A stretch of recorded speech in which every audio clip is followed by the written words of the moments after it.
Hey everybody, thanks for checking out this week's episode of My First Sketch at myfirstsketch.com. I'm Josh Hyam. As always, feel free to subscribe to the show on iTunes or on SoundCloud and get it automatically. You can catch the show on the Stitcher app if you use that. And generally, I put the shows up on YouTube as well, a day or two after they drop on iTunes.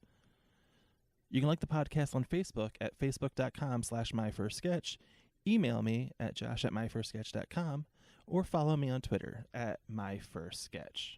We mentioned it during the live My First Sketch this weekend, but Philly Sketchfest will be presenting a Best of Sketchfest night on September 15th at the Playground at the Adrian.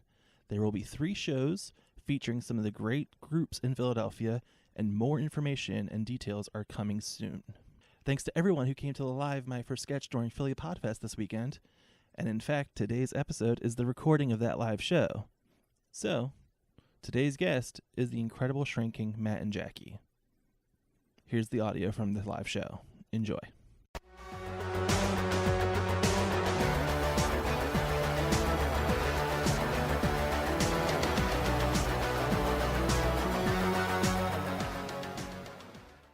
The greatest love of all is easy to achieve. Learning to love yourself is the greatest love of all. Wait, should we set this up that we're at a karaoke place? That just occurred to me. We just jumped in. We're at a karaoke place. I'm sitting, and Jacquie sings that part. I was just singing that song. Do you want me to sing that again? You could. Yeah. Wait, let's set this. I'll make it extra Like a little stanky mini- this time. I'm just hanging out. And Jackie's on stage. I'm gonna put some stank on it. All right. The greatest love of all is easy to achieve. Learning to love yourself is the greatest love of all. Thank you. Wait, should we mention that I'm wearing a wig? I'm just kidding. I have a wig on. Yeah. Okay. You want me to do that again? No. Oh, I'm just okay. kidding. Come sit with me. Come on. Okay, all right. I really laid my soul bare out there. Yeah. Mom, we need to talk. I chose to sing Whitney Houston's Greatest Love of All because I feel it expressed this love I found. Yeah, I know. With your cheap boyfriend. He's not cheap, Mom. All right, that's not what I'm talking about. Anyway, it's a love inside of me. You know, look, Mom, I know our relationship is complicated. Oh, sweetie, look! They have the Home Improvement theme song. We could do that as a mother-daughter duet. And you know I hate Home Improvement, Mom. Oh? I don't think so, Tim. My name's not Tim, it's Nancy Jr. Sweetie, I was just doing the thing from the show. Oh, sweetie, you love that show. Remember how much fun you had at your Home Improvement-themed birthday party? Fun? You forced me to have that party so you could hook up with that Al Borland impersonator. Oh, I couldn't help it. He was so sensual. You know I have a thing for handy men. Oh, God, Mom. Between you and me, woman to woman, he really knew how to fix a hole. Oh, sweetie, look, we could do Fixing a Hole by the Beatles. Mom, stop. Can we refocus here? Okay, focus. Yes, focus. Focus on what song we're going to do for our mother-daughter duet. Mom, listen. Okay, there's a reason why I brought you here, to Chuckle Joe's tonight. I mean, I've been doing some soul searching, and Oh, what about Fat Bottom Girls? I know you love that song. I hate that song. But you did your little dance number to it in that beauty pageant. It wasn't a beauty pageant. It was a cold initiation. Oh, tomato. The Flat-Chested Teens for God sung that song to me while they cut my hair and called me a pagan. No, it was cute. How would you know? You didn't even show up for the initiation. Did you know that I was the only flat-chested teen for God who got bailed on by their mom? It was humiliating. I had to get my therapist to drive me home. You have a therapist? Why? You don't have problems? Fine, then you pick the song. No. Sweetie. No.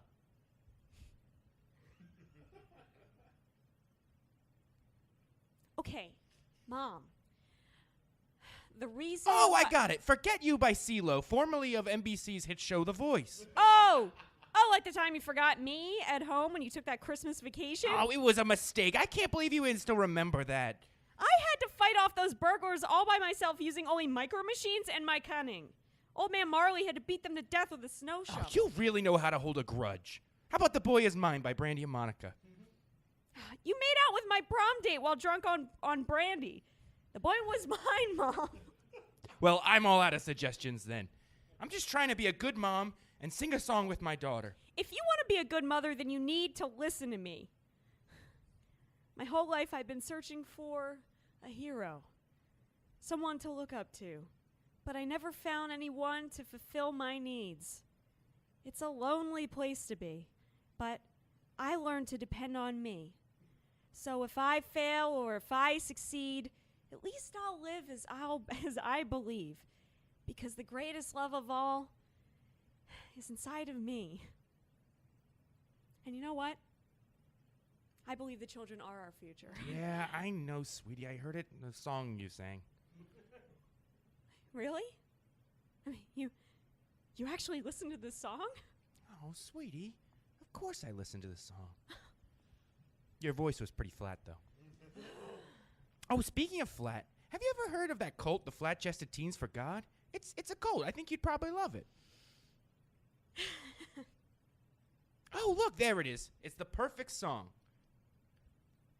It's something I used to sing to you as a baby. Come on, Nancy Jr., get your flat ass up. B2400, please. Sound effect. What song is this? I wish I had a different daughter.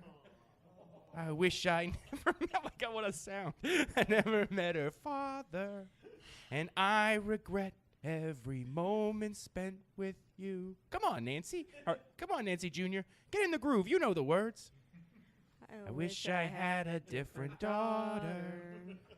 I wish I never met her father. And I regret every moment spent on you. That's the end of the That's sketch. it. Oh, wow. Don't applaud that. Yikes.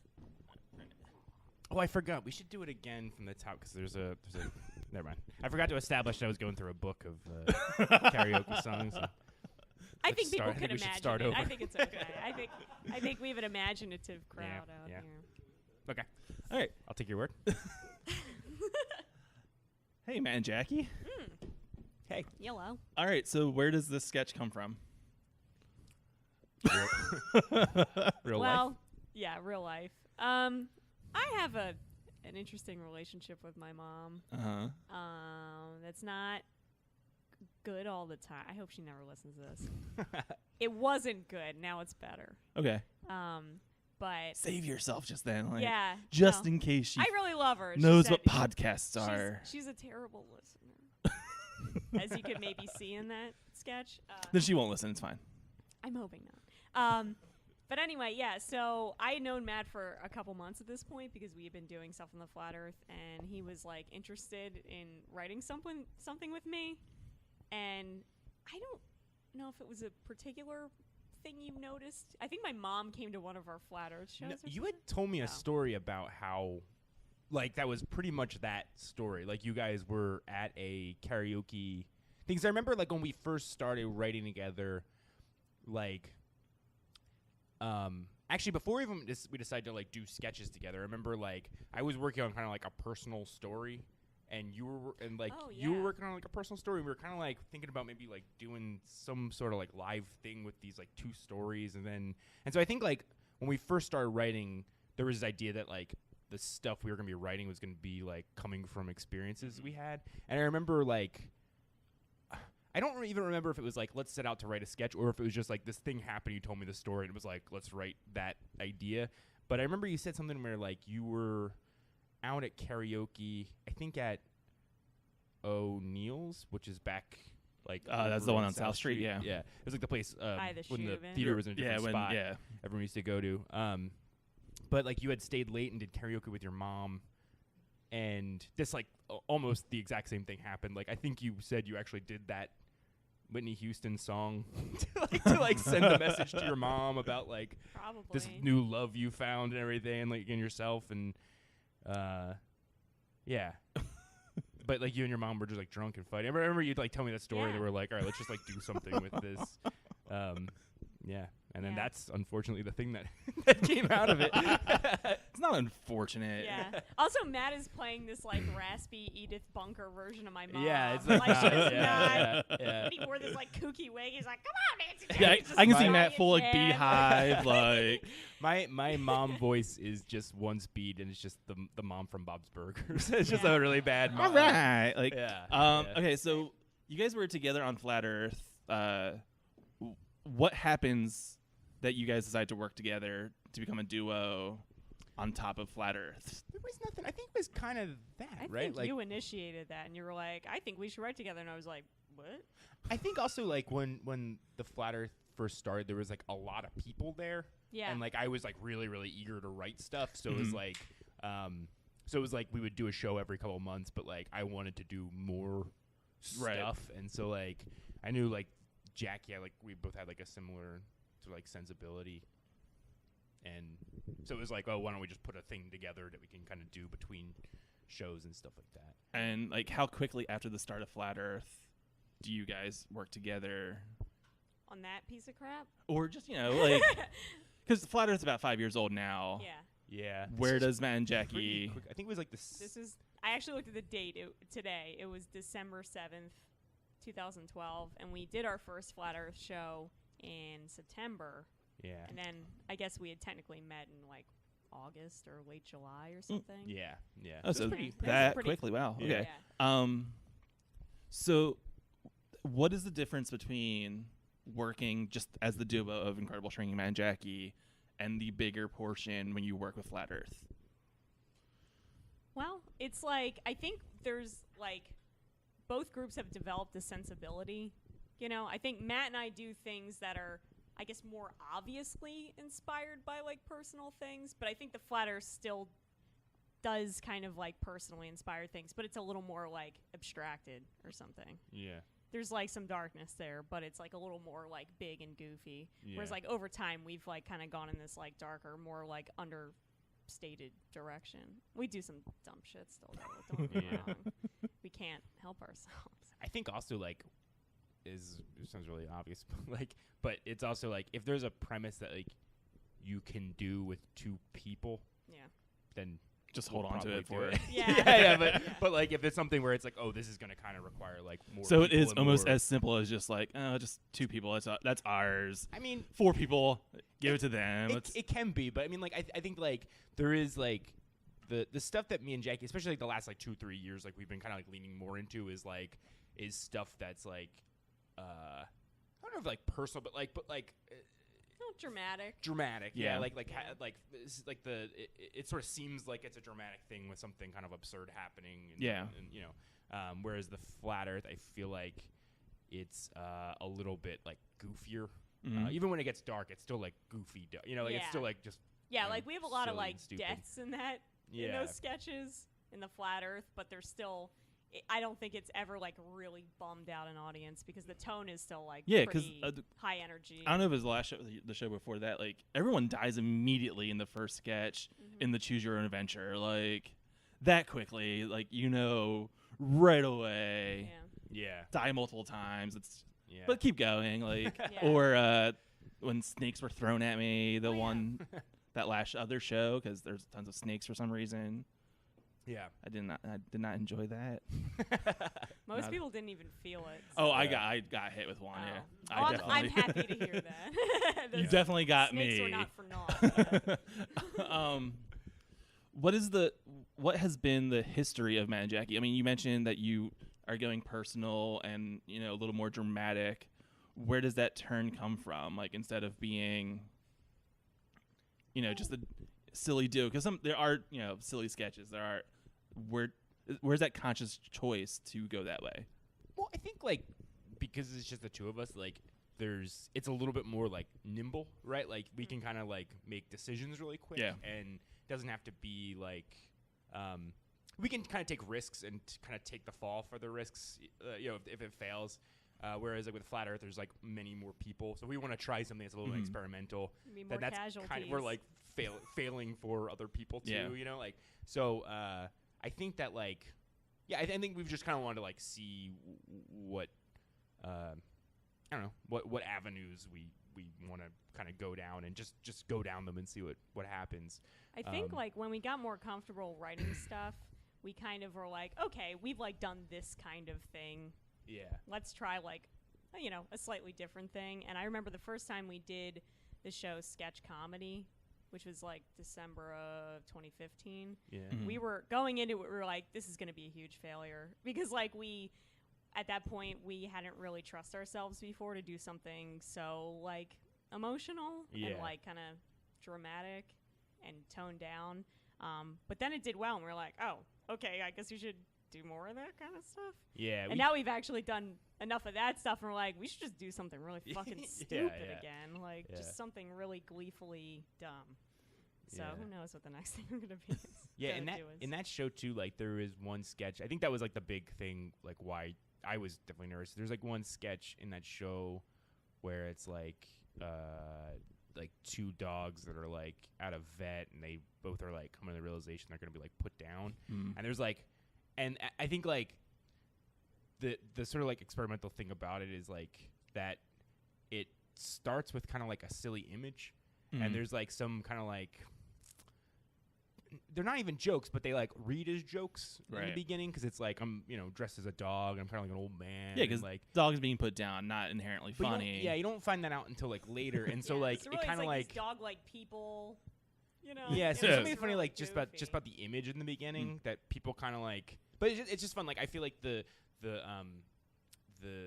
thing you do when you're on stage and you're trying to do comedy is like you're trying to constantly get this like sound from the audience, like laughter or like a type of laughter, or like, and there's like a rhythm to it. But like with a sketch like that, it's just like there's like a whole other sort of palette of sounds you can kind of like pull from with the audience. And it was kind of cool, like having done that sketch a couple nights. It was like you knew like, oh, a laugh's gonna come here, but like a groan is gonna come here, and like a sigh is gonna come here, and like this is where the people are gonna realize it, and like. And there were certain things where, like, certain beats in that sketch where the entire audience would, like, get on board with it at the same time. And you actually hear people go, like, oh. And it was just like, instead of just getting this, like, one sort of reaction, it was just, like, kind of like,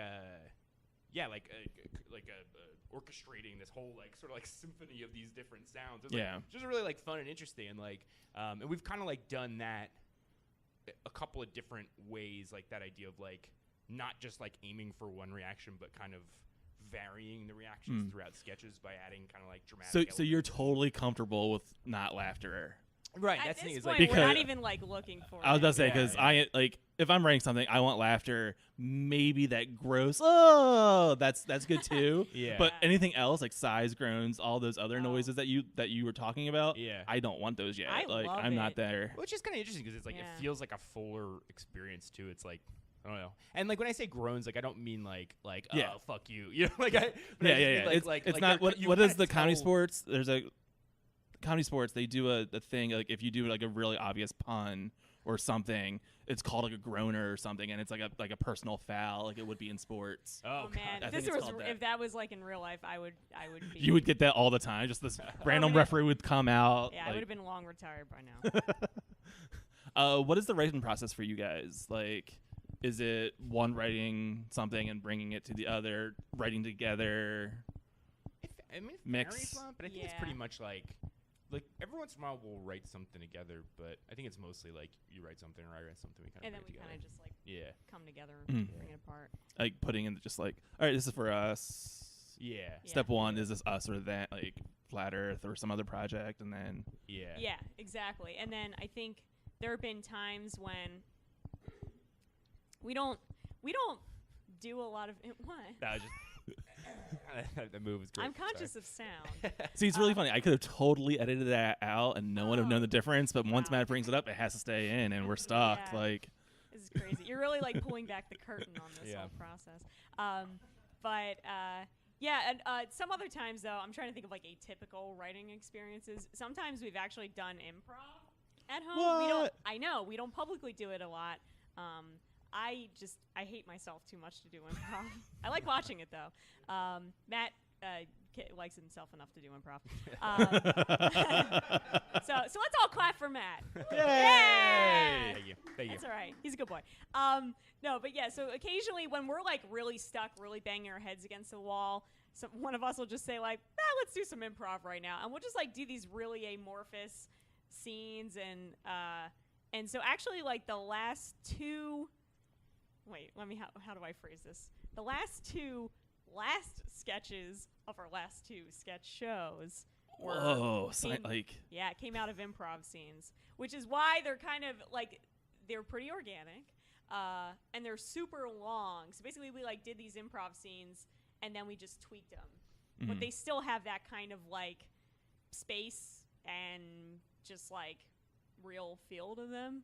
So that didn't come out of like a normal kind of just like sitting down and writing a thing. That was us like just doing a weird emotional scene. Yeah. Which is cool. It feels like kind of magic when that happens. I'm sure that's how people who are able to do improv feel when they do improv. Probably like, oh shit, that was really cool. Without the self-loathing and right, like, yeah. It's like a Maria Bamford special, but with improv. We just do it for ourselves in our home, but we don't film it. Yeah. So I'm trying to think further. Like, how often is your idea generation like process? It's also varied. Like, what do you mean? Like, how often are you like actively pursuing new stuff for Incredible Shrinking Man Jackie versus like, or is there just like an idea board somewhere like, oh, we'll get to this at some point? I mean, we kind of both kind of separate and like do our thing, and I guess like it comes a time in the year when we're like, we need to think about if we're going to go to a festival, and usually the answer is yes, we would like to go to festivals because they're cool and fun. So then we kind of more deliberately start planning a thing. Mm-hmm. And the last couple shows have really been products of us pushing to get a thing done for that purpose. So I think like we normally used to like do more, like write more stuff.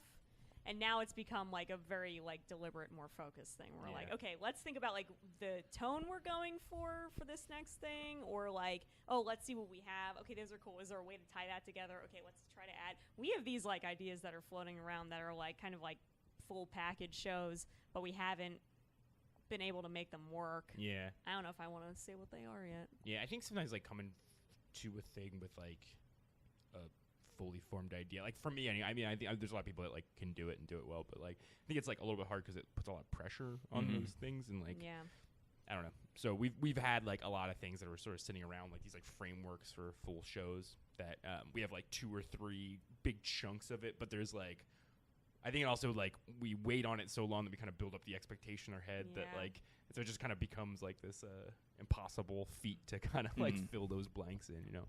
Pushing that rock up that hill. You mentioned going for tone. Is that like the first thing you think of when you're working on a new set? Like, sometimes, yeah. I think the sketch comedy one was like we deliberately want to go for something that's kind of like a little sadder. Yeah. And then the last show, we actually wrote a bunch of sketches.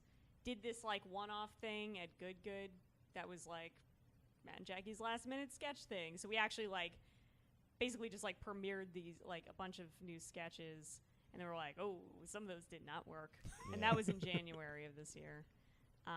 But we had a couple that did work. So then we took those out. And then we kind of like tried filling in the blanks. Yeah. And I think like I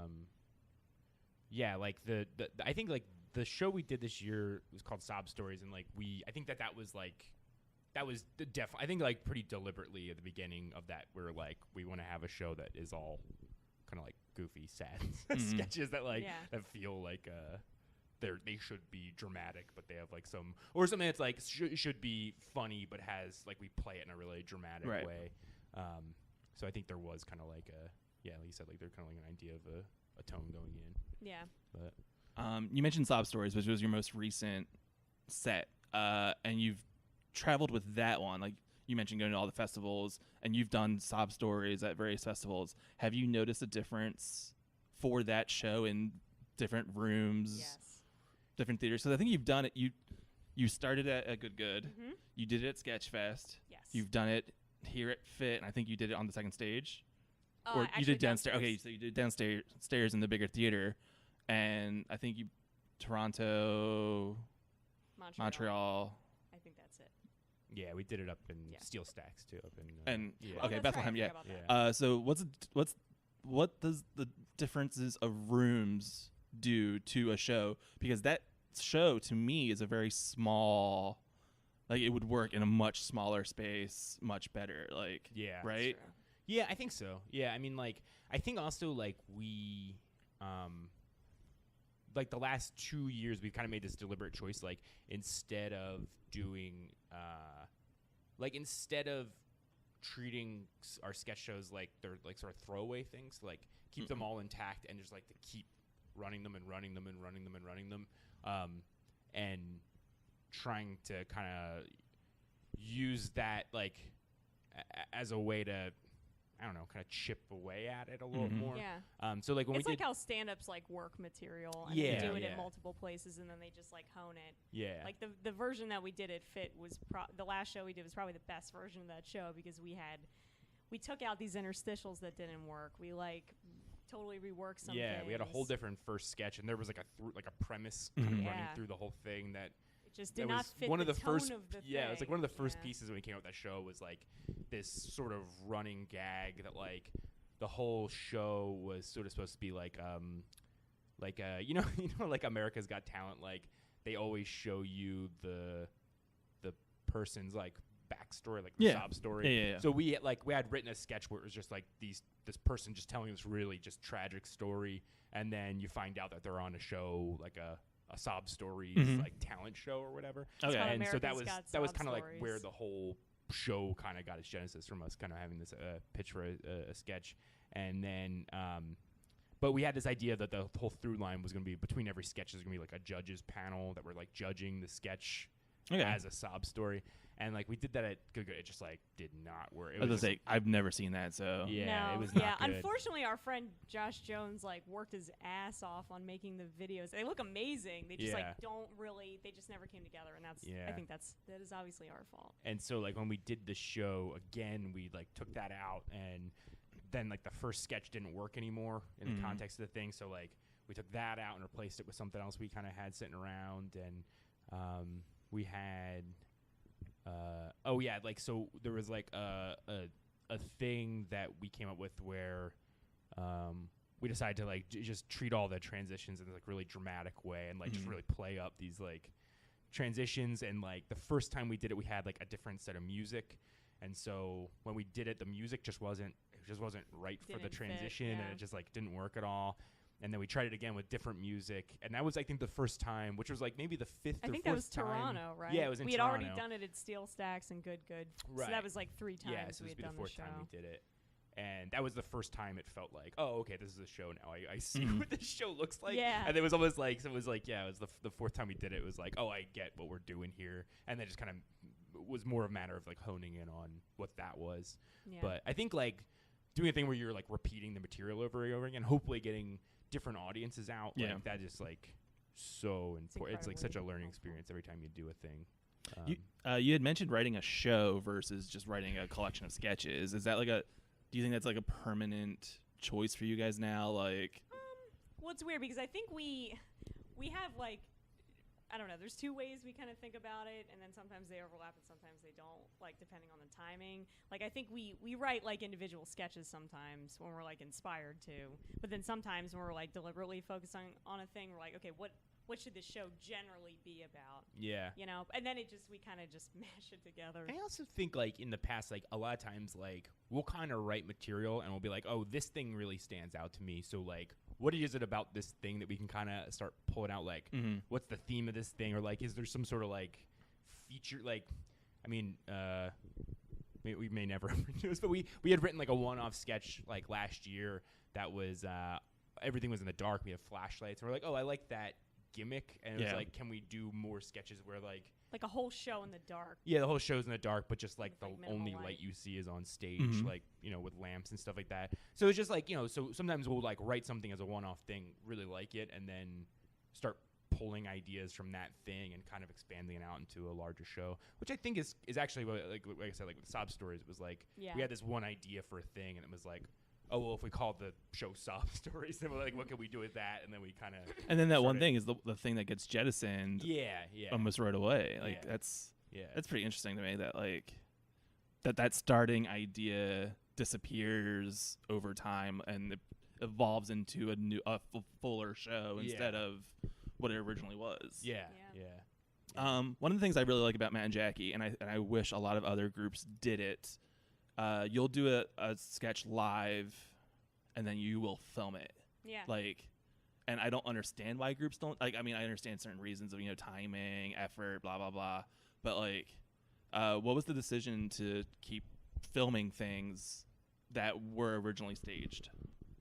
That probably came from you. I think like you kind of once you. Here, let me talk for Matt for a second. Let me Matt-splain Matt to Matt. Yeah, so Matt, so like the way I see you is that like sometimes you get like a goal in your mind and then you're like, I kind of just want to do this thing. Like I would like to have this thing. So I know at one point, Matt, I'm talking to Matt still. He was like, I want to have videos on YouTube. And then eventually it was like, I want to have like 10 videos on YouTube. So there was like a real push in, I guess like 2015, right? Yeah. I think it was that year. Or 2015. 2015. Right? To just like get a bunch of crap on YouTube. That way we had like things people could look at. Yeah. Not crap.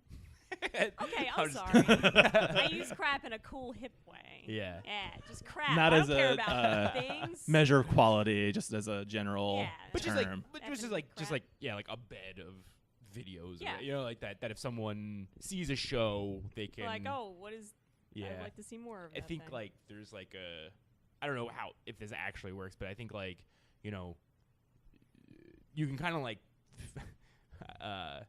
shift that audience back and forth, right? Like so like if you have a video that picks up any kind of steam, like even like locally, like shared, by your friends to another friend or anything like that, like then there's a possibility of getting them to come see a show. But also if you get someone to show and they like the show, then they're likely to find you online. You would hope that stuff. works that way. Because like, I mean, the test did really well and it got a little like momentum when it came out. Did you guys see a difference in crowds after the test? Not particularly, but I mean, like, I think the other weird thing too is like we're in Philadelphia. It's like hard to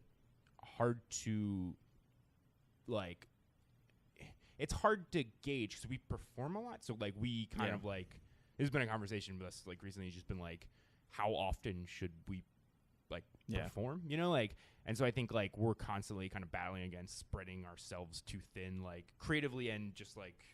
Doing too many things that we can't even promote them anymore, like, right, or like spacing it out, like you mentioned the other day. Let me Matt-splain again. How, that creating that sense of like immediacy or like rare, like the fact that we perform so much is like great, I guess, but also maybe bad. Yeah, because then people will be like, oh, I guess I'll see them eventually. Yeah, it kind of like there's a possibility of it losing its specialness because I mean, you guys are Matt and Jackie, Flat Earth, Jackie, you run 1 Minute Monologues, like. I don't really perform in that though. Right, but it's still like your show, and it's still like. Yeah, people get annoying messages from me. They're not annoying; they're fine. Like there's tons of opportunities to see Matt and Jackie, not necessarily Matt and Jackie as Incredible Shrinking, like. And then the Flat Earth, which we're both in, so we're both promoting that too. And it's, yeah, you're guaranteed Flat Earth is gonna be like every 3 months roughly, like.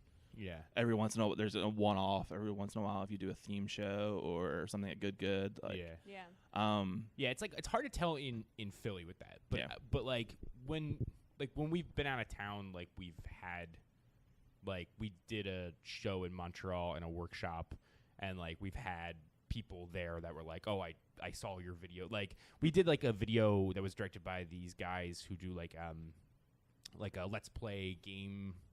Like video game. The Continue guys? Yeah. And so they have like a huge fan base. So they did like they used one of our sketches for like a Christmas. They do like an annual Christmas special. So instead of doing it themselves, like we kind of they just kind of like filmed one of our sketches. And so when we were in Montreal, there was a couple people that like came to our workshop because like they had known us from this video and they like were came to see the fans. show and like so every once in a while like people. So every once in a while there is that overlap, and I mean, also like we're working on such a small scale that like I mean if it happens a handful of people. But I guess the idea is just to keep kind of pushing that. We have gotten a lot of you know? people recognizing us though recently, which is like really bizarre. Yeah, I saw something. You posted something on Facebook like 2 days ago about like seeing like Monet Davis, the little leaguer, and Alyssa Alduki, who I've interviewed on the show before, mentioned like, yeah, I know people that are crazy to think that I know you guys. Like, I think it was Lisa though. Like, Lisa Wise was like, I said that. But it's still like it's still bizarre that there is like this minor celebrity that's possible. Like, and I'm saying minor, like, you know, Y list if you want to go that there we far. go. Like, yeah, I'll take but Y it's still, list. there's still like a notoriety to be performers in the city. Like, yeah, we do. Philadelphia things publicly, is so. like there's very possible like, oh, there's Jackie Baker. Wow, that's crazy. Well, I did it that way because when I started seeing comedy, Chip Trancher was on my train, and like there's a part of me that was like, holy crap, that's Chip Trancher. Like, so That's awesome. like I totally understand that idea. It might not necessarily be the same thing, or I just might be a fanboy You compared might be to a other fanboy. people. Like, I don't know. You had mentioned doing workshops together, like when you go to festivals and stuff, without selling, without totally giving away the workshop, so that it's completely useless to you guys in the future. What do you guys normally talk about in those workshops? I mean, we've done a couple different ones. I mean, I might as well tell you. I don't know. We've done these things in Philly too, I think. We have one workshop called Killing the Straight Man, which is not a violent thing. It's about like doing sketches where there is no like, you know, straight man character. Because the straight man character does like serve a purpose in comedy, obviously. Like, conflict is a thing that like kind of like raises stakes and whatnot. So like that character actually kind of like serves purpose to like propel the more like funny character. But it can get very boring to play that character. So we tend to do sketches where they're really, in the beginning I think we were doing sketches where it was like somebody's a straight man, someone's a goofy one, but we kind of do sketches now where we're both kind of like on board and in tune with the reality, or not, if we're like kind of delusional people, and then that's funny.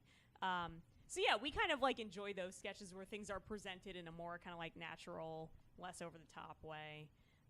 Because the straight man is also kind of like the audience surrogate who's like, this person's being crazy, and it's like, yeah, we've all been alive enough to know like what is insane and what isn't. So yeah, so we teach this workshop where we kind of like work with people to develop premises kind of on the spot, and then we talk about like what different ways you can present that with a straight man character, without a straight man character. So yeah, I don't know. It's basically just a way to just kind of get people thinking about maybe not necessarily having to have that character. Yeah. It should be called Amending the Straight Man, but we wanted to go violent. And then the last, I lied. We love violence. In Toronto this year, we taught a thing about like blackout sketches, or it's just like just short. I mean, writing short sketches where the joke comes in at the end. But a lot of times also like when we do them at festivals, I feel like the crowd, like the people who show up are a little bit savvier. But like when we do them at like, sometimes we'll do them at like improv theaters in like other cities and stuff like that. And a lot of times, like sometimes they don't have like a sketch writing program, so a lot of it is just like, okay, well, here's the thing we're gonna do, and then it's like, oh shit, no, we have to teach you sketch 101. Yeah, we have to start. So we have to kind of start from scratch. So which is okay. I mean, it's cool that they would even have us. Like, they're totally. It shows that there's an interest. Yeah, there but it's also like, sketch, I think it's like, it's very, when you teach anything like that, it's like it's a little bit like conversation if they like go to whoever the student's level is and just work from there. But do you have a favorite experience of traveling as Matt and Jackie? Like, I mean, we want to tour more, but or like a favorite show. Has there been a show that just like was so successful, like you felt I think perfect after that? The two Montreal, like we did. Well, actually, we've done Montreal like 3 times, and we did the festival twice, and then we came up just to do like a one-off thing. And I think all of them felt like great, like really, really great. Yeah. Like people afterwards were giving us very like specific criticism. I mean, like insights and just like observations. And I was like, wow, they were on board. Like they really, really got it. And I mean, meanwhile, I'm sure there are other audiences too who like get things, they just don't talk to us. But it feels like people like really embrace us there. Yeah. So. And I going back to like that really pretentious thing about trying to like look for different sounds in the audience and stuff like that. I know like there's one sketch that like really like it's just this long stretch where like the crowd has to like be quiet, you know, like and just like really make the crowd shut up and like listen to what's happening, and then like once the kind of the rug's pulled out, like everyone kind of gets what the joke is, right? Yeah. And I remember like the first time we were up there doing that sketch comedy set, the last sketch has this really like kind of like long intense thing, and like right before the kind of reveal of what's supposed to be funny about this, like I remember there's like a bar in the back of this theater, and so there's usually like chatter in the back, and like the entire night there was all like sort of like this background chatter. And it's like right before that thing happened, you just gotta like take a breath. And you can just hear like it is like silent, like it's just this wall of like it is quiet here, and then like which makes it all like the more satisfying. It is like okay, and here's what's when funny, you quiet the like, bar, then, like, it's like that's an accomplishment Yeah. itself. It's like imagine if like Johnny Brenda's was completely silent. all the time. Which Secret Pants wishes happen Which I wish too every for them. year. Like Yeah, but yeah, no, it was. But there's something about wild. like that silence. It's just like I know I have you right now. You know what I mean? Like I can do whatever. Yeah, like we can manipulate. no, but like we're in the same moment together. Like I know you're paying attention. And, like, Yeah, what you said. Yeah. Not manipulate. you guys have the Flat Earth coming up in the next couple of weeks, and then Flat Earth is doing a Fringe show. What's next for Incredible Shrinking Man, Jackie? I don't know. I mean, we know. We're opening for friends of ours from Montreal. Yeah. They're called Hot Raw Fire. They're great. The Good in August. Yeah. Saturday that's something. After our last Flat Earth show. Yeah, we're just doing some old stuff though. We're doing stuff, and then we're actually doing another. I'm gonna say the sequel to the Incredible Dream show we did at Fringe last year with the New Dreams, Rose Gordo and Andrew Jeffrey Wright. Don't exactly know what that's gonna be, but I'm sure it'll be fun. Yeah, last year we an edible probably. Last year we wrote the entire show. It's like an hour-long Fringe Festival show. I think we wrote it like the week of, just like sitting at our house. We listened to like Dizzy Rascal a lot, and we're like, oh, we should probably figure out what this fucking show is gonna be. All right, let's write it. So we ate a lot of pretzels, and then we wrote pretzels into the show. Yeah, we're like these things are so delicious. They should be in the show too. Yeah. It was fun. I mean, like come to that show though. I'm sure it's gonna be batshit crazy. Like, I also think that like me and you are so like we like look at every line. We're like, what is the exact rhythm of this? Like, how many syllables are we allowed to? Like, and that show was just like, fuck it, it's an hour. We'll figure it out when we're there. And then Rose comes in and she's like, here's what teens are looking at, and I'm like, holy shit, this is amazing. Yeah. When's that gonna be? Like, is there a timeline yet for that? Yes. So the Flat Earth stuff is I think it's like the 12th to the 16th or 13th to the 16th. Yeah. Ends on the 16th. Like that. Yeah. And then Incredible Dreams is going to be, I think, the last week of Fringe. Or is it vice versa? I don't know. We actually did change our time. So, it is within the Fringe Festival. Like, okay. It's actually a Fringe thing, yeah. Okay, that's fine then. Yeah, we have like... I know it's the last 2 weeks. I just don't know which one is which right now. Yeah, and we're also, this is like not an us project, but just something fun to mention. Oh, please mention this. There's this guy we know who made this horror movie for Amazon Prime called Bad Ben. It's like a found footage horror movie, and he's filming the third part, and Jackie and I are going to be starring in this like found footage. Like, horror are you movie. like the actual like like we're top? like there's like a there's four only like four people in this movie. Yeah. It's Oh, the that's guy fun. who wrote it, us, and then this guy David Greenberg, who was I took a screenwriting course. He was my professor. Yeah. And he knows Matt, and he like was also this guy Tom's professor, I guess. Yeah. So you're branching out into horror films. Yeah. Well, we didn't write it, but Well, I'm saying, but still, like that's a completely Yeah. different thing know than you what? normally are doing. I have to say, the video stuff has really helped us get these weird, like, one-off, like, film things. Oh yeah. Yeah, because And sometimes we get paid. Which weren't is you like, in cool. that there's like a Disney XD or Yeah. something pilot that was done that you were that was made by the Continue dudes, and they got a recommendation from somebody. But then they're like, "Yeah, we watched your stuff. We really like you. We really like Matt. We'd like to work with him at some point." Like, and actually, so, they filmed a short film that we're in. That's like they're still doing all the. It's a Star Wars film. Yeah, yeah. But it's like it's like this really the guy who did all the special effects. It's Sam Hall. He's like a professional special. Like it looks like a Star Wars movie. It's like amazing, beautiful, yeah. and we're just there to mess it all up. Yeah, yeah. But it's like it's crazy. So we have like a lot of like weird projects. We have like a short film that I think we're gonna be in. That was also another thing where someone found the video. He was like, "I love your videos. I actually ended up coming to your show," and blah blah blah. So.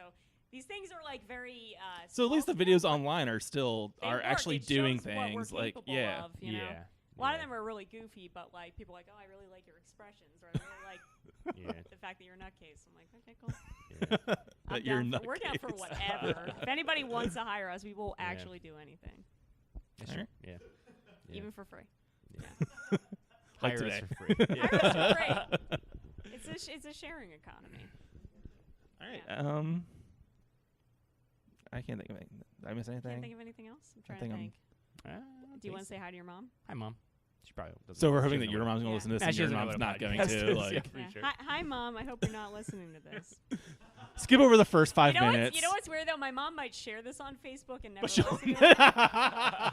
So let's hope that also doesn't. You happen. should say something really terrible that like all your friends, your mom's friends, would be like really. I don't want to talk about. No, not about your mom. Just something like I have this terrible point of view. Oh, I hate fishing. Oh shit! Oh, And you know what? how dare you? I'm impartial to NASCAR. That's right. All right. Yeah, I know. All right. I dropped this mic, but I really don't want to break anything. No. Please don't. Thanks, guys. Oh my God! Thank you. Thank you. Thank you so much. Thank you. Yay! Yeah.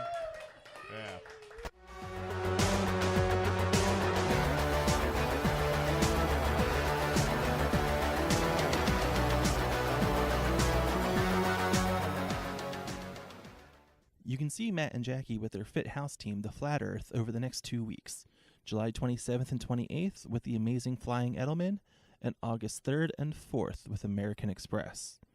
All of those shows are on PHIT's main stage starting at 8:30 p.m., and tickets are available at phitcomedy.com.